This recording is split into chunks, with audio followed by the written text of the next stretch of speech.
sada čujemo, ali nažalost nije tu. Bez obzira na to, dakle, tu je gospodin Miloš Simić, predstavnik socijalnog kanabis kluba IRKA, koji, ja moram da napomenem, su jedni od prvih, praktično zajedno ste radili i na predlogu i davali ste predloge radne grupe Ministarstva zdravlja, kako da se radi i šta da se radi. Šta se tu dešava? S obzirom da vi imate kontakte s pacijentima, to je ono što mene najviše zanima. Odnosno, pretpostavljam da nas sve zanima.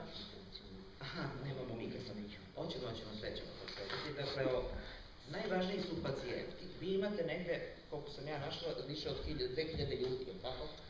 Da, više 1000 pacijenata okupljenih u 7 socijalnih kanabis klubova u Srbiji. Trenutno, puno mesta još želi da otvori klubove koji su stvari klubovi gde se bolesni ljudi pomažu između sebe, gde razmenjuju iskustva i gde se na najdirektniji način organizuju kako će da nabave sebi jedni lek koji im trenutno pomaže, a to je uglavnom ulje od cvetova kanabisa i to ono sa visokim procentom THC-a koje zapravo praktično nigde u svetu nije dozvoljeno, osim trenutno u 3 države. Dozvoljeno je u Koloradu, dozvoljeno je trenutno u Kaliforniji, ja mislim da je stupilo na snagu zakon i u Kanadi, da mogu svi ekstrakti cvetova kanabisa da se koriste. Koristi se nezvanično, to jest nije javno publikovano, u klinikama na Izraelu već više godina i od prošle godine se ulje sa visokim procentom THC-a koristi u Čileu za lečenje 300 trenutno problem pacijenta. Ono što bih još dopunio, ja ću pričati danas samo o činjenicama koje su trenutno u svetu i situaciji u kojoj se nalaze oboleli pacijenti u Srbiji i o njihovom lečenju, o njihovom uspešnom lečenju. Dakle, činjenica je sada, doktor je pominjao koliko država, konkretno 15 država u Evropi je trenutno legalizovalo na određeni način medicinsku upotrebu kanabisa.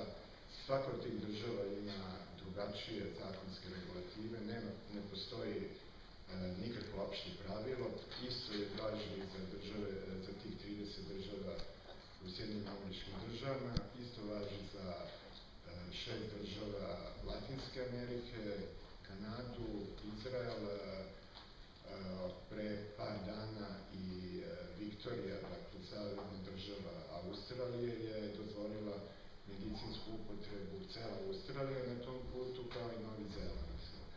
U Evropi bar još 10 država trenutno razmatra zakone, dakle u Evropskoj uniji 13 sa Hrvatskom i Island i Švajcarska van Evropske unije. U čemu je stvar u tim zakonima? Praktično u svim zemljama je dozvoljeno zapravo korišćenje cveta biljke kanabisa. Kanadi i Kalifornija, primjer, već 25 godina je upravo za simptome koji smo pominjali kod lečenja kancera i lečenja nekih drugih bolesti kao simptomatsko lečenje, već kao pomoćno sredstvo za lečenje i zadržavanje svih simptoma. Takođe se već duže vremena u Americi pogotovo koristi taj veštački THC, marinol, dorabinol ili nabinol, kako ga nazivaju. On ima problematične rezultate i daleko od toga da je tako bezbedan kao što je kanabis bezbedan lek. Osim toga se u poslednje vreme počelo da se primenjuju lekovi koji su direktno ekstrakti iz samog cveta kanabisa, međutim, jedan ili dva kanabinoida samo uključena. To je Epidiolex sa CBD-om i Satirex koji u sebi sadrži otprilike podjednaku procenat THC-a i CBD-a. Koristi se i postoje kliničke ispitivanja na ljudima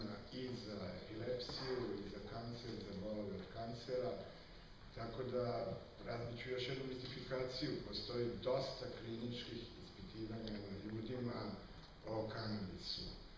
I u poslednje vreme imamo vrlo obimna istraživanja koje dokazuju da kanabis praktično spada u najmanje škodljivije supstance na svetu. Dakle, daleko je bezbedniji za upotrebu od većine farmaceutskih lekova koji se trenutno prepisuju. U Kanadi preko 82% ljudi je prešlo na upotrebu kanabisa kod ljudi koji koriste lekove za bol. Takođe, kod ljudi koji su alkoholičari, 52% ljudi je pomoću kanabisa uspelo da prestane da bude zavisno od alkohola. Od težih opijata 30 i ne znam tačno koliko posto. Uglavnom sve to pokazuje, to su stvari koje mi saznamo iz prakse i to su obimna istraživanja koje su pratila ljude u periodu od 10 ili od 20 godina. Takođe imamo istraživanja koje dokazuju da kanabis uopšte ne izaziva zavisnost, osim psihičku zavisnost i to samo u 9 od 100, znači manje od 10% ljudi izaziva psihičku zavisnost. Fizička zavisnost ne postoji. Dakle, ono se praktično, kanabis po nauci ne može svrstati u droge u kakve se svrstava i alkohol, i cigarete, duvan. Nova istraživanja takođe pokazuju da ne samo što ne izaziva zavisnost, nego ispitivanja koje su 20 godina pratila mlade tinejdžere koji su počeli koristiti kanabis u dobu kad su bili tinejdžeri, pa sve do 30 godina njihovog života, pokazuje da ne postoje nikakve fiziološke, neurološke, niti ma kakve druge promene, niti na mozgu, niti u njihovom zdravstvenom sistemu u odnosu na populaciju koja nije koristila. I to pričamo čak o tinejdžerima, grupa tinejdžera je koristila konstantno od svog uzrasta 14-15 godina pa sve do 27 godina. To su sve nove činjenice koje potpuno razbijaju sve ono što smo do sad znali i učili o kanabisu. Ja se izvinjam. Da bi bila interesantnija debata, baš ovo jeste replika gde bi ja pozvala gospodina, odnosno specijalnog gosta panela, to je Lampe Đorđevski, šef odseka za prevenciju narkomanije policijske uprave. Jeste. I vi ste, čini mi se, ovde jedan od čokera, što bi se reklo, naše tribine, zaista, jer vi znate šta se dešava na terenu, dakle, i to je nešto što mi od vas očekujemo ovde sad praktično najviše, da čujemo. Gospodin Simić je rekao malo pre neke podatke za koje čini mi se, vi kažete neka istraživanja, nova istraživanja. Neka istraživanja, obimna istraživanja od relevantnih univerziteta koje su trajala po 20 godina. U redu, sada da vidimo kako to, da čujemo iz, ajde da kažem, sa terena kako to... Ja dolazim iz Ministarstva unutrašnjih poslova, policija je izvršna vlast, znači ne piše zakone, nego se trudi da se ti zakoni poštuju, odnosno da se nađe oni koji krše te zakone. I ovde smo već sad ušli, moram da repliciram, hvala što smo mi dali šansu. Upravo ono što se dešava u Srbiji, šta pravi pometnju među običnim svetom, međunarodnom, pogotovo među onima koji su bolesni, koji vape za lekom, o tome da je doktor malo pričao o kanabisovom ulju sve vreme, i pričamo o supstanci koja se dobija na poseban način, o ulju koje se koristi oralno, koliko sam ja čitao, koliko sam upoznat, i došli smo već na temu priče o tome kako je upotreba kanabisa u Americi dozvoljena, kako su maloletnici koristili, kako nisu imali problemi i tako dalje.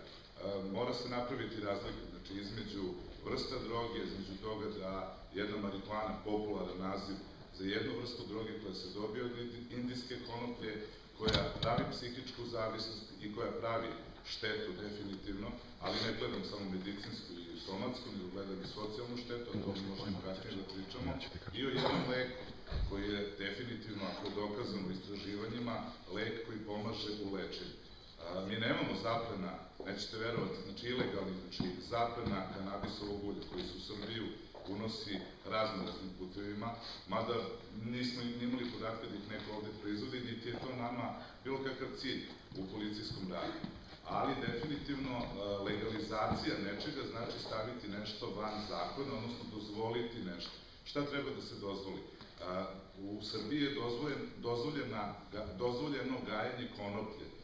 Ministarstvo poljoprivrede daje dozvolu, ali to je kanabis sativa L oznake koja ne sme da prekorači 0,3% THC-a. Upravo te aktivne supstance koje menja čovekovu svest. Ovde pričamo opet o kanabisovom ulju koje treba da ima, koliko ja znam i koliko sam upoznat, preko 80%, ispravite da pogrešim, u sebi. Opet ponavljam, u Srbiji nije zabeležen slučaj ni u Beogradu da smo imali dilera ili korisnika, onoga ko uzima rekreativno, znači nema medicinske svrhe, da se to prodavalo preko telefona, raznim šemama, da koristim ulični izraz, i definitivno treba zvanično razgraničiti šta se legalizuje i šta se radi.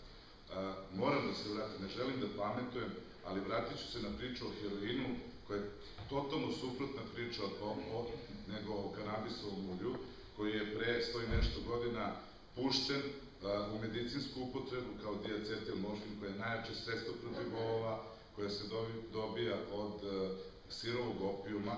Preradom sirovog opijuma se dobija morfijum, na drugoj strani dobijate kodein, a preradom morfijuma dobijate heroin. Vrlo brzo izbačen, dan danas niko više ne koristi u svetu diacetilmorfin, ali kodein, koji je takođe sastav opijuma, se koristi u mnogim lekovima i ima svoje svojstvo.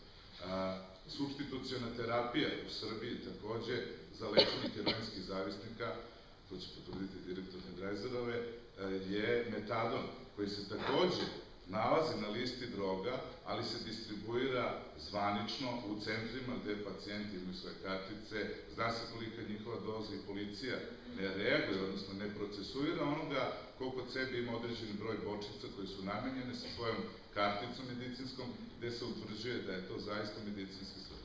Opet se vraćam na priču o tome šta je legalizacija kanabisa. Znači, da li je to legalizacija biljke koja u sebi ima preko 0,3% THC-a i koja može da se koristi na bilo koji način. Mislim da to nigde nije dozvoljeno. Ako se vratimo na priču o Koloradu i o Americi, ja moram da krenem na oni sociološki, da ja sam specijalni pedagog u struci i samo da vam pojasnim da to može da kupi samo neko ko ima više od 21 godine. Velika razlika u 3 godine u razvojnoj psihologiji, mlade osobe od 18. kada kod nas stiču punoletstvo i kada imaju pravo za mnoge stvari, odnosno za sve stvari, i te 21 godine koje u Americi. Holandija takođe ima zakon protiv kanabisa, protiv marihuane, samo gleda kroz prste coffee shopovima, opet to su neki ekonomski razlozi i tako dalje. Moraju stručnjaci definitivno da se bave ovom pričom i da narod objašnjavaju zaista na stručni način. Da li se legalizuje kanabisovo ulje, da li će ono biti dozvoljeno ili svi produkti kanabis sative, odnosno indijske konoplje, da li će moći marihuana da se koristi kao biljna materija zelene boje kako je mi kvalifikujemo, da li će moći da se koristi hašiš kao presovani delovi takođe biljke koji još više THC imaju u sebi ili šta. U svakom slučaju, marihuana kao droga početnica je veliki problem. U Srbiji, nažalost, u Beogradu imate decu koje imaju decu od 12 godina koji je koriste, koje zloupotrebljavaju i koji imaju izmenu svesti. Takođe, ja nisam sreo, 20 godina radim u odeljenju za droge, nisam sreo čoveka koji je na heroinu, koji je heroinski zavisnik, koji nije upravo svoj narkomanski staž počeo sa marihuana. Ali opet pričam o marihuani, pričam o zloupotrebi i korišćenju rekreativne svrhe. Apsolutno mislim da niko normalan u ovoj zemlji neće biti protiv da se registruje i da se dozvoli upotreba leka u svom obliku, gde će biti, znači, registrovana supstanca, proizvođač, distributer i tako dalje. Nigde u svetu, čak i u Americi, nije dozvoljena prodaja marihuane čak i u te rekreativne svrhe bilo kome. Znači, ne može da stoji diler kod Doma omladine ili na Kalemegdanu i da vadi svoje torbe, to su posebne prodavnice, kao što su i coffee shopovi u Holandiji, gde može da se kupi supstanca, da se tu upotrebi, da se odatle ne iznese. Ne bih više ako... Dali ste mi odličan šlagvort. Praktično, u čemu je razlika kada se uvoze metadon, morfijum, anestetici koji spadaju takođe u kategoriju opojnih droga, praktično? Gde je tu problem sa zakonom o kanabisu? Da li možete, gospodine Saviću, da nam kažete, s obzirom da ste pričali sa radnom grupom, gde je tu zaista problem? Ja mislim da je bilo vrlo jasno u onoj inicijativi, ja znam šta sam pisao. Nisam pisao da se legalizuje marihuana, niti kanabis kao takav, nego ulje. Odnosno ulje, to je sugestija. Može i sintetski preparati koji postoje gotovi. I sad nemate prepreke. Sad kad bi bilo, na primjer, kad bi se to dozvolilo, bilo koja veledrogerija može da uveze, uz saglasnost, naravno, uz prethodno zakonski, da može da uze sintetske preparate. Mi smo mislili da odmah bude jasno u toj inicijativi da piše šta se traži, šta da se legalizuje. Znači, drugo, naravno, ulje je potpuno drugačije, ne mislim sad na hemijski sastav, svojstvo. Siguran sam da nema nikog ko uzima ulje u rekreativne svrhe, to je, ja nisam probao, svi koji to uzimaju u terapijske neke svrhe, kažu da je užasno neprijatno, kako da kažem, niti izaziva takvu vrstu lepih osjećanja ili bilo čega poput joint. To je jednostavno, znači ulje se koristi oralno, kao što je rekao predstavnik iz MUP-a, i na taj način sam ukus mu je već neprijatan, dejstvo mu je drugačije, to je terapijsko dejstvo, niko ne koristi, ja da znam, niko ulje u rekreativne svrhe ne koristi. Zato je inicijativa ili taj dokument koji treba da služi kao polazni dokument kad se traži od zakonodavca izmena nekog zakona, on mora precizno da definiše, ja se tu slažem, šta želimo mi. Sad može neko da kaže, ne može ulje, možete samo sintetske oblike da dobijete. Okej, to je surogat, kao onih godina kada je bilo surogat za kafu. To nije isto. Prvo, znači, terapijski učinak možda donekle sličan, neželjeni efekti profili, neželjenih efekata sintetskih oblika THC-a su lošiji i sa mnogo više psihoaktivnih smetnji, naravno, ne samo kod dece. Onda ulje se čak i ne preporučuje, čak i samo ulje kao terapijski se ne preporučuje se u dečijem i u tinejdžerskom uzrastu, zbog ipak svojih nekih, kako da kažem, uticaja na neki razvoj, kako ste vi već rekli.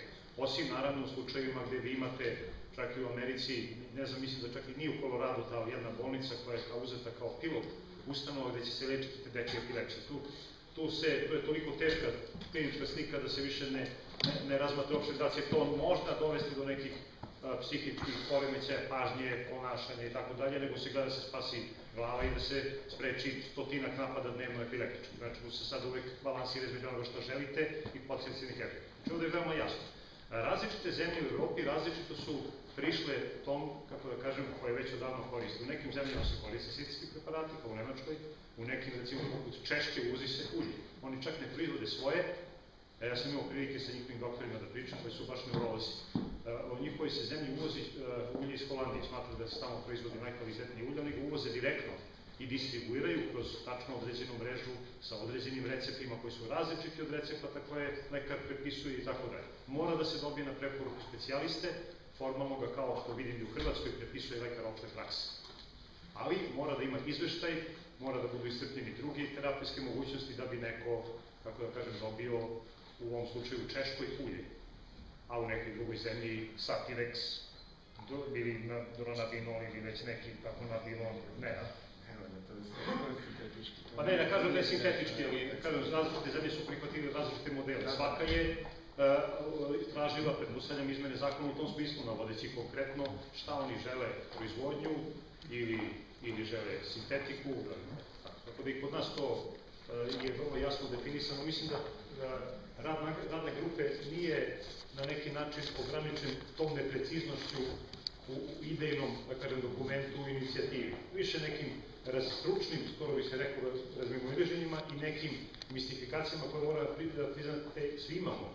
Kako kažem, bez obzira da smo pobornici ili protivnici toga, a pogotovo doktor, treba razumeti te ljude kojima je, kako da kažem, koji su skupljeni tamo da donesu neku odluku za koju oni smatraju i vide da je ozbiljna i da je potrebna, bilo kakva da je, pozitivna ili negativna. i kao neko ko će sutra odlučivati i za koga će se vezivati ta odluka, žele da dobro razmisle o tome. Ja to razumem s jedne strane. S druge strane, postoji ipak nešto što svi znamo da funkcioniše u ovim zemljama gde je već dokazano, pa ajmo za početak da napravimo na zajednički imenitelj oko toga šta nam nije sporno, nikome ne bi trebalo da bude, i da to bude osnov od čega će se početi. I da se ta inicijativa na taj način započne, a da se posle, naravno, ukoliko, opet kažem, mi smo ovde u Srbiji, mislim, kao ljudi spremni da maksimalno iskompromitujemo svaku dobru ideju, da ako nismo ozbiljna država, ako ovo ne možemo da izvedemo do kraja, u smislu apsolutne kontrole, mislim pritom, ja mislim sada da vojska pod punim oružanjem brani zasad, mislim, zna se kako se to radi. Da od početka do kraja dovedemo jedan proces, da nam se zakonski okvir da, a da onda unutar tog zakonskog okvira eliminišemo sve što bi na bilo koji način ometalo da na kraju medicinski kanabis, odnosno ulje ili sintetski oblik, dođe do onoga kome je potrebno. To je valjda jedino što je ispravno. To bi trebalo svako ko je u kom krugu nadležan za pojedine segmente od proizvodnje, ako ćemo mi da proizvodimo, do distribucije, do, da kažem, stvari proizvodnje, pa prerade, pa distribucije, pa onda na kraju dobijene recept. To je nekoliko važnih koraka, na svakom od tih koraka vi morate da zaista to maksimalno iskontrolišete, jer sada, kao što reče Lambert, tako, da, vi imate u suštini jedan haos, tako. Znači, ulje ulazi sa svih strana, i pacijenti kupuju, naravno, znamo da se to događa, i vi znate, naravno, muku da se to događa. Vi kažete, to nije kanabis, nije hašiš, nije marihuana, pa imate neki indiferentan odnos, odnosno, toliko ne branite to. Sigurno sam da nalazite... Kako ne napravite? Pa da, naravno, na graničnim prelazima... Čak i policajci ga koriste, mislim, koji su... Znači, to je jednostavno, već postoji, kako da kažem, neka vrsta pozitivnog odnosa u odnosu na to. Znači, u većini slučajeva, ljudi koji to koriste u medicinske, a ne u rekreativne svrhe, ulje se i koriste u medicinske svrhe, nisu izloženi nikakvoj represiji. Mi možemo da čujemo neki pojedinačan primer, i njih je bilo na tribinama, a toga je, mislim, sve manje. Ja opet kažem, niko ne bi to koristio u rekreativne svrhe, nego samo neko je ozbiljno bolestan i ko traži sebi na neki način pomoć. Znači, to je jednostavno, eto, to imate. A sad imate situaciju da to ulazi sa, Boga pite sa kojih strana, šta se unutra nalazi, vi to ne znate.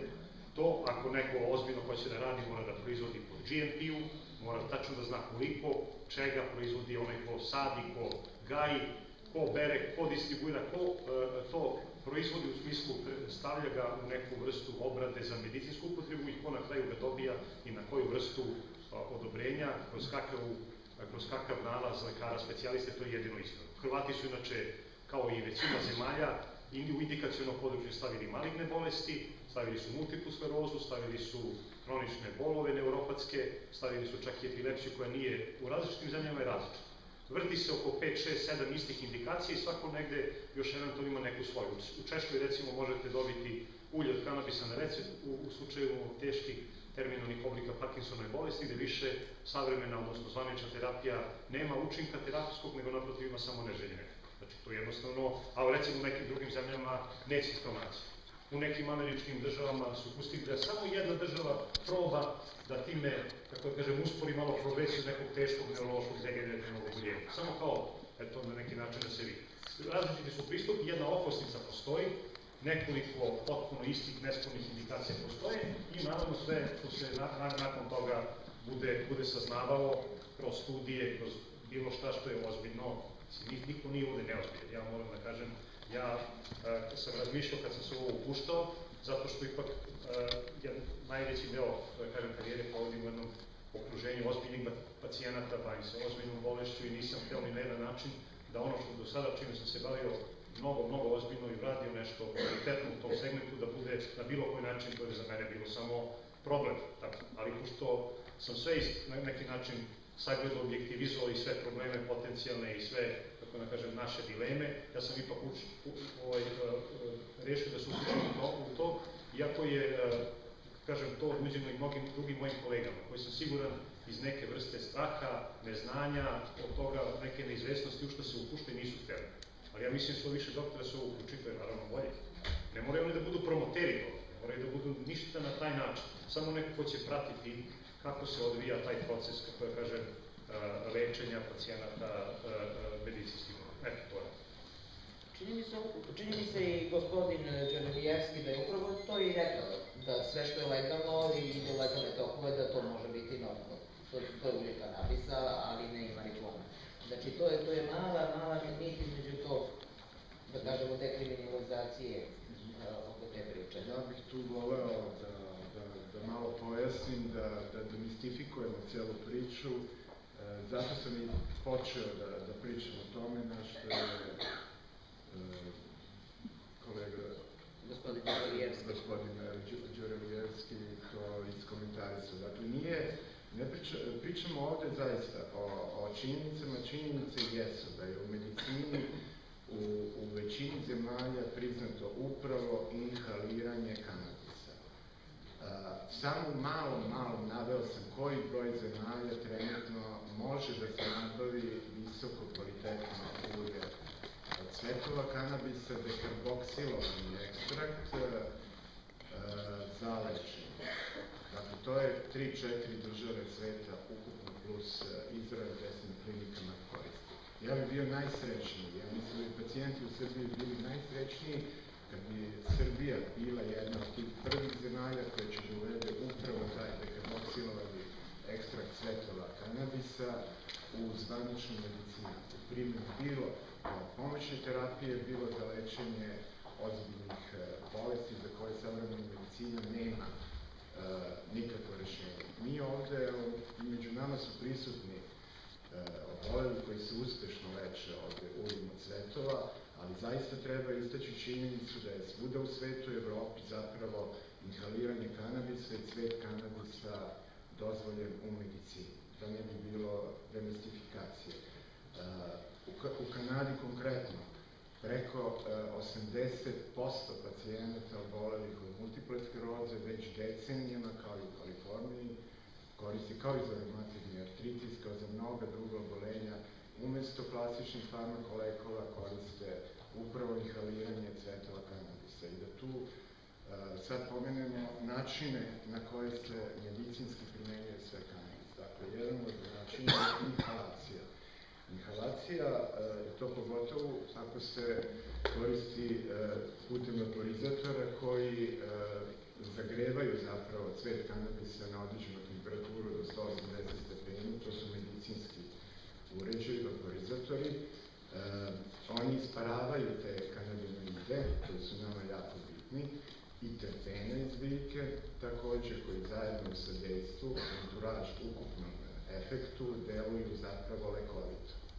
Dakle, njihovo dejstvo je mnogo veće kad su svi zajedno, nego kad ih izdvojimo u određene ekstrakte lekova i pojedinačno dajemo. Jednostavno, tako dejstvuje ljudski endokanabinoidni sistem i tako kanabinoidi funkcionišu. Gospodine Simić, izvinite, samo da vam postavim jedno pitanje. Vi ste takođe imali, kako sam ja obaveštena, hepatitis C. Da. Kažete da ste izlečeni. Da prenesete kratko jedno vaše iskustvo o tome. Pa to je upravo to iskustvo inhalacijom. Samo da završimo načine primene koja mogu i o tome mislim da je manje bitno koliko ovi podaci, ali reći ću to je tačno, to je jedna od novih ali ja smatram, samo moram da kažem, s obzirom da imamo jako malo vremena, imamo učesnike koji su sigurno da imaju puno pitanja, da li ste vi kao udruženje, to sve što nama sada pričate, znači mi smo svi ovde čini mi se na istoj strani, da sve što je legalno može da bude i što je dobro, treba i da podržimo. I mislim da se svi tu jako dobro razumemo. Znači, ajde da vidimo gde je problem. Znači, vi ste takođe, u vaše udruženje je predlagalo neke zakonske regulative, samo moment da završim, zakonske regulative. Da li ste, na primjer, dali tu to što sada pričate nama, da li ste dali te predloge? Praktično, u čemu je problem? Evo u Hrvatskoj vidimo da će biti na recept sa, na primjer, ukupnom količinom propisanog THC-a, da ne sve bude veće od 0,70. Da li ste vi... Da li ste vi kao udruženje dali predloge praktično koliko treba da se drži THC-a? Da li će u radijskim laboratorijama biti dozvoljeno da se proizvodi tu ulje kanabisa? Da li će biti dozvoljeno proizvodnja ulja od kanabisa kao magistra? Šta ste vi tačno preneli i gde postoji problem praktično sa radnom grupom? To može bolje doktor Savić da odgovori, jer on je podneo predlog. Predlog predviđa upravo to ekstrakte cvetova kanabisa, koliko ja znam tako. Problem je sa radnom grupom što se oni jednostavno nisu sastali u poslednjih 6-7 meseci, oko 2 puta ukupno. Ta 2 puta su se svađali i nisu došli do konačnog rešenja. Dakle, oni ne rade svoj posao, da budemo potpuno otvoreni i iskreni. Pisali smo puno dopisa, pojedinačno ljudi šalju. Ja mislim da je bitnije da pričamo trenutno o lečenju ljudi u Srbiji. Ovo se zaista leči više od par hiljada ljudi. Mi smo se ovdje okupili da se leče ljudi, ali i da vidimo način kako možemo da pomognemo svi zajedno, dakle ovakvim tribinama, da dođemo do nekoga rezultata. Pa doći ćemo do rezultata onog trenutka kad priznamo upravo ovo čemu sam ja počeo da pričam, dakle o tome kako se kanabis koristi u medicini u svijetu. Dakle, tu uzmemo primere iz država koje postoje, koje su vrlo razvile taj sistem, najkonkretnije Izrael, koji je deceniju, 2 ispred svih ostalih i u naučnim istraživanjima i u svemu.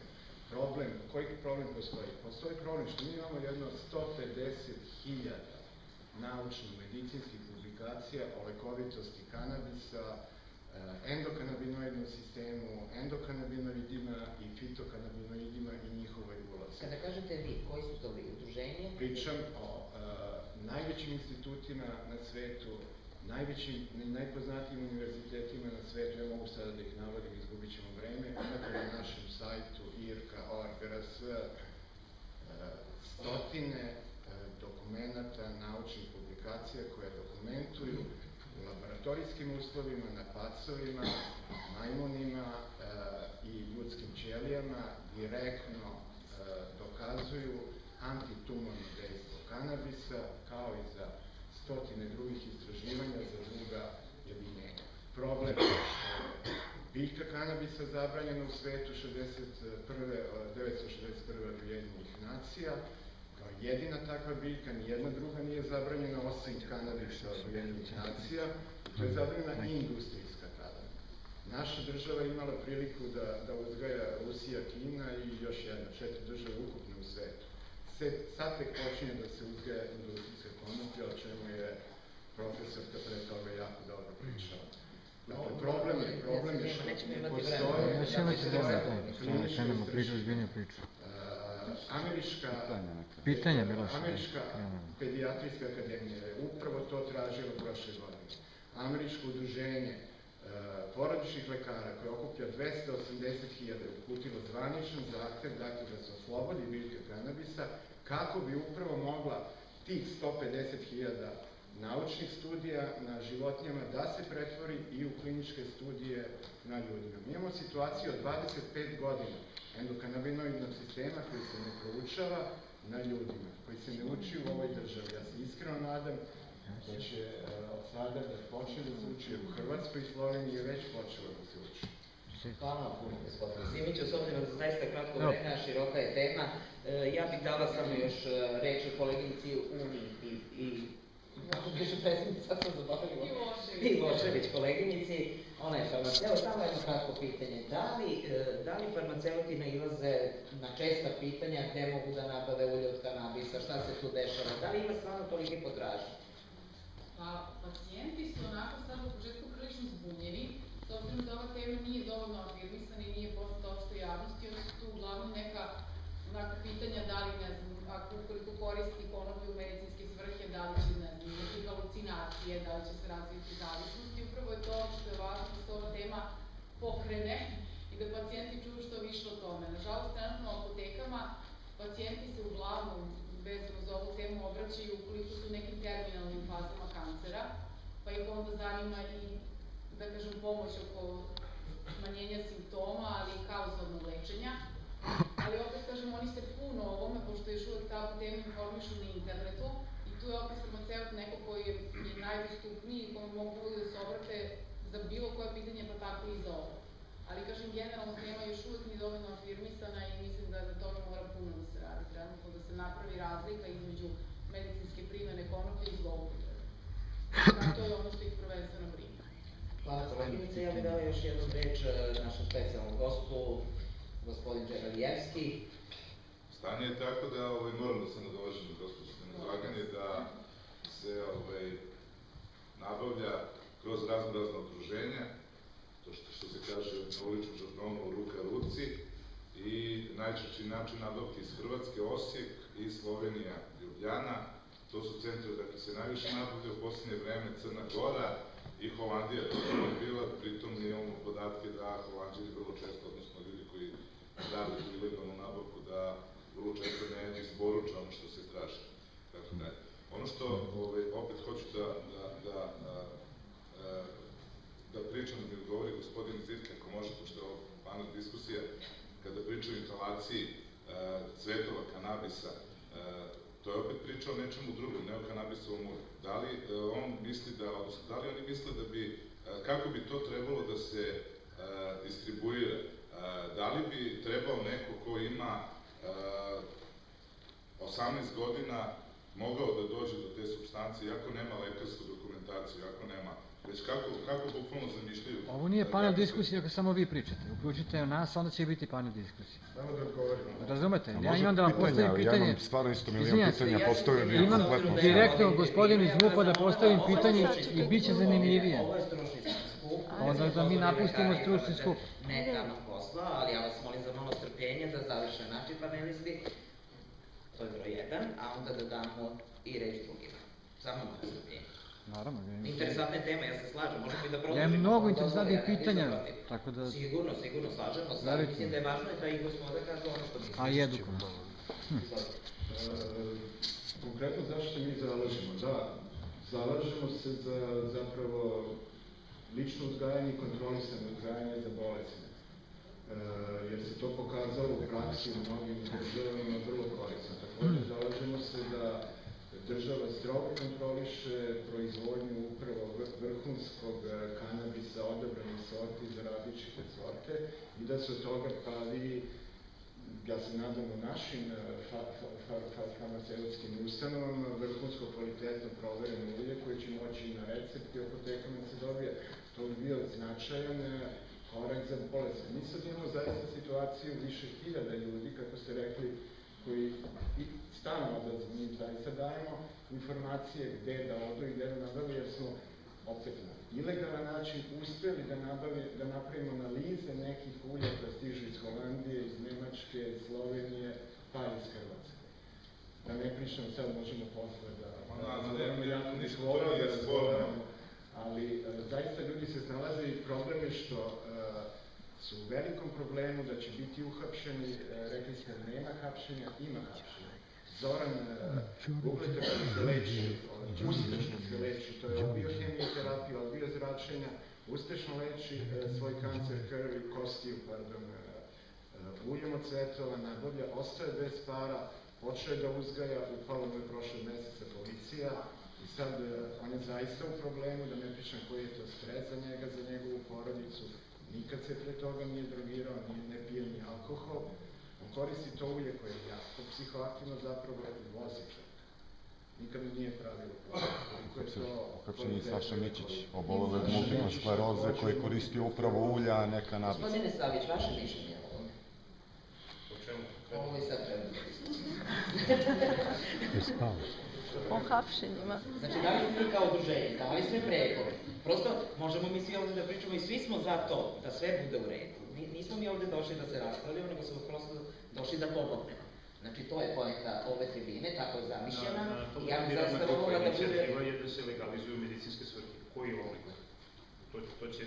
To će doći radna grupa. Naša sugestija je bila da to bude ulje. Nismo išli dalje od te sugestije, sad to je već razvijanje priče cele dalje, ko će da proizvodi. Da li može kod nas da se proizvodi? Sigurno sam da može u Srbiji da se proizvodi, čak može da se zaradi, ne kao pojedinci, nego država od toga. Evo ovde podneblje koje je izuzetno dobro za gajanje toga. Sigurno sam da ima i sasvim kvalitetnih farmaceutskih kuća i onih koji već sad rade ekstrakcije biljaka, raznih drugih biljaka, da se ekstrakcija, mislim, sveta ne razlikuje mnogo od brusnice, kantariona, pokrive i šta znam od čega se prave, samo se zna na kojoj temperaturi, kojim pritiscima se izdvajaju određene supstancije, vi dobijete ulje po GMP-u. Da će to država pustiti da se na taj način proizvodi, to To su sad već smernice na koje samo udruženje ima, kako da kažem, neke svoje razloge i zbog čega to na taj način promoviše, a da li će do toga doći, ne znam. Mi nismo još ni došli do toga da je radna grupa postigne konsenzus oko tog pitanja i da predloži izmene zakona u tom smislu. Sve ostalo je dalje, nije da kažem tehnika, u suštini treba da se zna.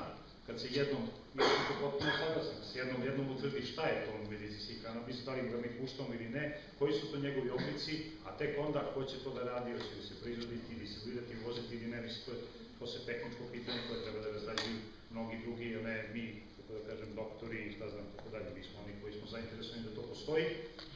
Želimo da to imamo kao mogućnost za naše pacijente, oni takođe žele da to imaju i želimo da imamo, da to bude M zakonski, M čisto, M da znaju svi standardizovano, da znaju šta uzimaju, da bi mogli da procenjujemo na koji način to deluje na njihovu bolest ili ne deluje. To je jedina motivacija, ne znam oko ovih stvari, hapšenja i tako dalje, mislim tu je, pretpostavljam, oko proizvodnje uvek je problem sa tim ko ima više. Mi nismo toliko daleko otišli da imamo hollywoodske zakone, to ih su razne priznate da god je neki show biznis koji je malo drugačije sa drogama, da se definiše koliko svaka porodica, svaka kuća može da ima saksija sa zdravstvom, to čak ima u nekim zemljama i to regulisano, ali mislim da ovde treba da se proizvodi na drugi način, a ne da se na ovaj individualni proizvođači po 7 saksija po članu domaćinstva. Kako kaže, to možda može u Kaliforniji, ali kod nas mislim da ne može.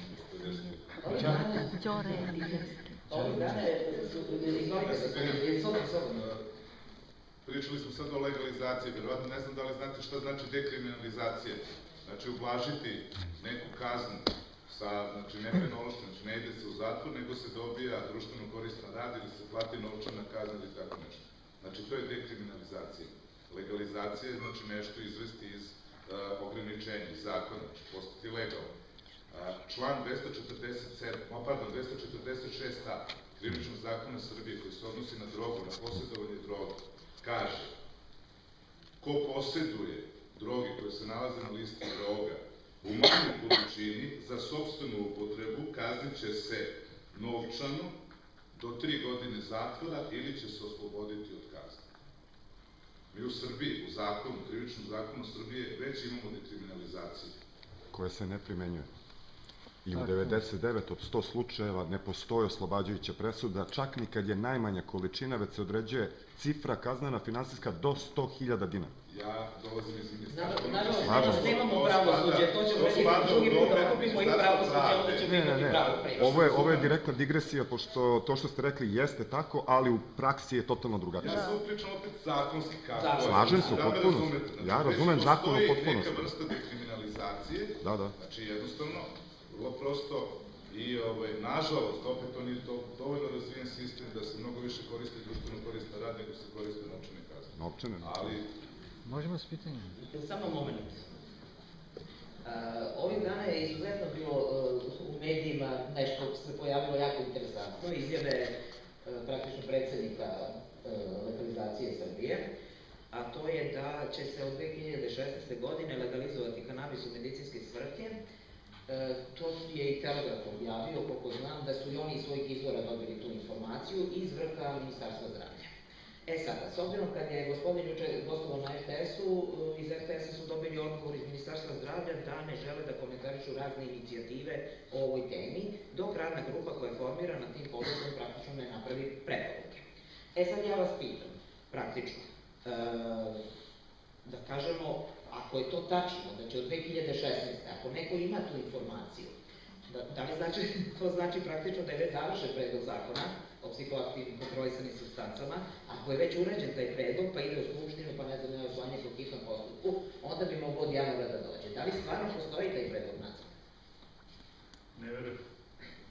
Ja bih vjerojatno morao znati to, ja nisam član radne grupe, samo inicijator, ali bi, odnosno skoro sam siguran bio onaj koji bi na Odboru za zdravlje Skupštine Srbije trebao da brani taj predlog kada on jednom ući, pošto ja tamo nisam išao, niti me ko zvao, osim pojedinačni poslanici svi raspitaju kada će to biti, a opet pozitivno, u pozitivnom smislu, jer pretpostavljam da postoji javno mnjenje, mislim, nije negativno u odnosu na tu temu. I ne verujem da bilo ko na taj način bilo šta ni politizuje ni ništa, nego jednostavno ono što ja znam, pitan sam kada će to biti, ja ne mogu to da kažem. To je na radnoj grupi kad odatle izađe, kad dođe u skupštinsku proceduru, kad dođe na odbor za zdravlje, kad ja budem tamo išao isto ovo pričao i još dodatni argumente nosio, tamo će se sedeti neki ljudi koji su pretpostavljam doktori, drugi su možda čak iz ministarstva, ja ne znam, sastav tog odbora za zdravlje, šta sve ko čini, i tamo ću ja morati da zastupam isto ono što sam u toj kratkoj inicijativi napisao. To nije došlo dotle, to znači licitiranje sa datumima mi deluje kao neka lepa želja, možda bi ja volao to, ja takve izvore nemam, mislim, nisu mi dostupni, da bih mogao to da komentarišem. Možda to nije nerealno, ja ne znam, mi smo mislili da će inicijativa koja je kada početkom ove godine već ući u redovno zasedanje u Skupštini u jesen, pa evo nije, to se nije desilo, znači da svako daje sada, da kažem, anticipiranje događaja, mislim, nije ono ozbiljno, u tom smislu ja ne znam to da kažem. Zaista, ovoj temi nema kraja, ja bih sad zamolila ko ima pitanja. Prvo ovako da vidimo, ovde imamo i predstavnike pacijenata, imamo lekare, imamo farmaceute. Imamo li, hoćete prvo vi kao pacijent, s obzirom da ste uporni, ali ja moram dati svakom nisam uporan, ne volim, neka izvoli ko hoće. Možemo da dobijemo mikrofon? Ili se čujemo? Pa ja bih mikrofon ako može. Čujete se i ovako, slobodno možete da pitate. Samo da budemo kratki i efikasni da bi svi mogli da postavimo pitanje. Vrlo interesantna tema, tako da smo produžili i sad zaista imamo malo vremena. Poštovanje, moje ime je Dragiša Zekić i član sam IRKE. Ujedno sam izvršni direktor organizacije Hepatitis Help iz Beograda, udruženje koje se bavi podrškom i pomoći ljudima koji žive sa virusnim hepatitisima. Inače i sam ja lično imam već 30 godina hepatitis C, još iz vremena dok se zvao non-B, pa kasnije kad je izolovan, znači bio sam jedan prvi pacijenata sa tom dijagnozom. Moram da kažem da, evo samo kratko, znači ovo pitanje se malo više oteglo u ovom stručnom nekom smislu, pa da kažem kao pacijent i kao osoba sa dugogodišnjim iskustvom, što kao osoba koja je pogođena ovom bolešću, što kao čovjek koji radi sa ljudima koji žive i sa HIV-om i sa hepatitisom ili koinfekcijom HIV hepatitis.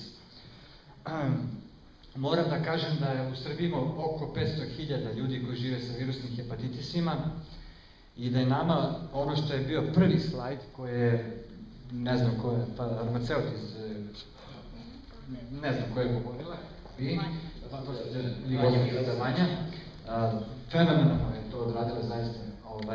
Na prvom slajdu je pisalo da li je upotreba konoplje ili tako nešto stvarno domen osnovnih ljudskih prava, čini mi se tako. Pa nije baš tako. Dobro, slično tako, ovako. Nama koji imamo virusni hepatitis i koji smo na terapiji, mi jednostavno ne možemo bez kanabisa jer drugu terapiju nemamo. Znači uz ovu klasičnu terapiju koja ide pegilon, interferon i ribavirin, to je nažalost prva generacija lekova zastarela i koja nas bukvalno ubija, ali mi ne možemo da trpimo bolove, glavobolje, znači pada nam imunitet, temperature, svašta nešto, nesanice, depresije. Važno da vi imate pravo na lečenje, možda samo pitanje. Mi želimo da živimo i želimo da nas ne hapsi policija, gospodin ne produboči pogrešno, ali mi jednostavno želimo da živimo i želimo da to lek dobijemo na legalan način. To je jedna strana ove priče. A pitanje vaše? Iskustva pacijenata su, da kažem, sjajna i, moram da kažem, izvinjam se ovo, svi koji su koristili ulje kanabisa su bili prezadovoljni, odnosno bili su u stanju da funkcionišu, ovi drugi koji nisu mogli. Evo pitanja, konkretno, za gospodine Lambert, tako. Ovako, vi sami znate da je pre možda 10 i više godina bila dozvoljena posjedovanje psihoaktivnih supstanci za ličnu upotrebu. Se sećate tačno? Samo od 1997. do 2003. Dobro, eto, znači tačna informacija. Pa mislim, nije bila sankcionisana posebno. Tako je, dobro. 246 To je neki vakum bio od Bio je prekršaja vakum. do zakona savezne države. Sad ćemo da se prebacimo na ovu temu koja se tiče ovog vakuma o kojem vi govorite tada, a sada imamo isto tako jedan vakum. Imamo radnu grupu koja se bavi, skratit ću, molim te, koja se bavi izradom nacrta o legalizaciji medicinskog kanabisa, a sa druge strane imamo nas, pacijente, bolesnike kojima je ugrožen život i kojima želimo da živimo, a koje hapsite zbog posjedovanja 2 ili 3 grama kanabisa. Samo moment. Imam pitanje, konkretno sam spremio pitanje za... Čekaj, malo što imam... Nisam ostavio. Ovako, imam konkretno predlog. Edukacija u policiji. Da li vi u policiji? Sad moram da vam kažem, pošto sam učestvovao i... To nije tema ove tribine. Tema je ovako. Da li imate li konkretno pitanje? Ova tribina, ja sam... Imam predlog, molim vas da me saslušate. Nije predlog, mi ovde postavljamo pitanje.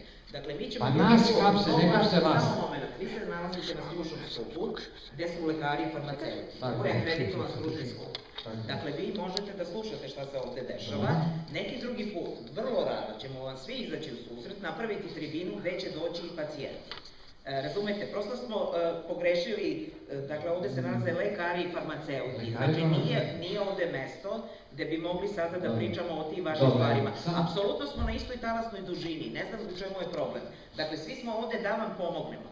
Molim vas kratko pitanje da možemo dalje. Kratko pitanje, gospodine Lambert, da li ste za to da napravimo jedan sastanak ljudi iz farmaceutskih kompanija, udruženja pacijenata i MUP-a, kako bi prevazišli ovaj pravni vakum koji se trenutno nalazi i kako bi smanjili jednostavno ta hapšenja ljudi koji se zaista leče, koji ne zloupotrebljavaju psihoaktivne supstance. Eto, to je.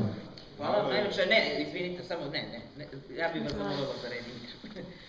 Svi smo tu, kao što vidite. Vidite da i mediji nam nisu nešto došli. Znači, mi smo ovde sa vama na istoj strani. Nema potrebe da se razvojamo. Ne, bre, brate, bre, pričaš 3 sata, bre, urazeru, bre, evo te, bre, postoji pitanje, bre, i reci šta imaš.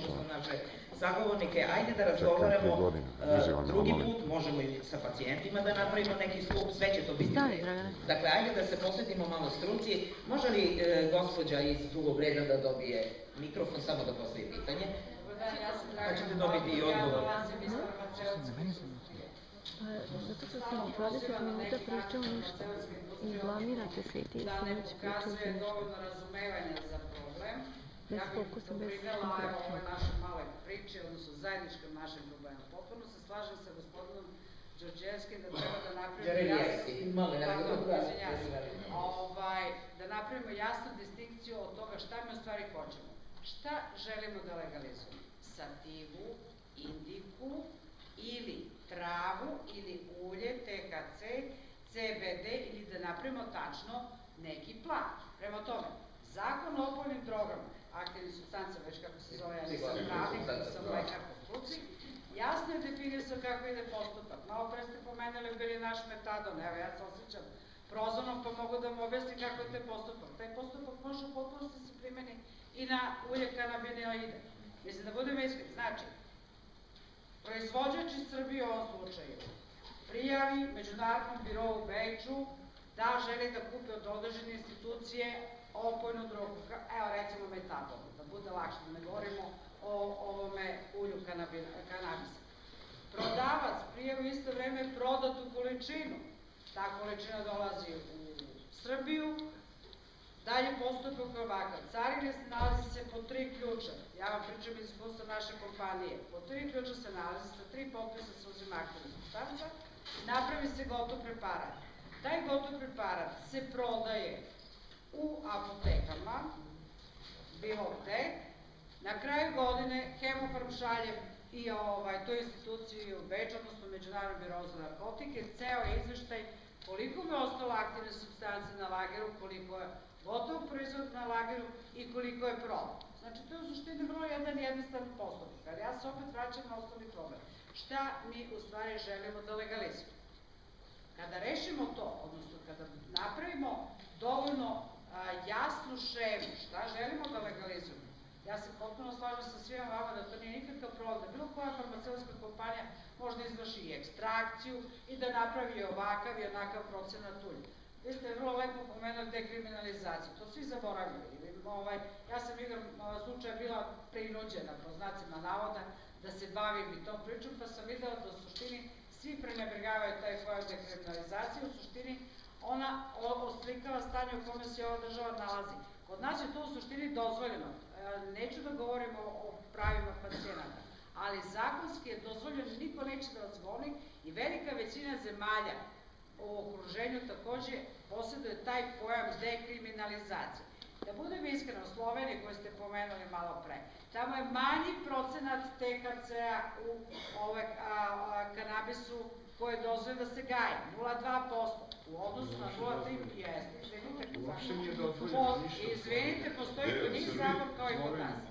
Postoji kod njih zakon kao i kod nas, kod njih je dozvoljeno 0,2% da postoji THC-a u industrijskoj konoplji, a kod nas, odnosno sativi, a nemojte se smeti, zato sam se ja lepo pitala, da li kanabis sativa ili kanabis indika.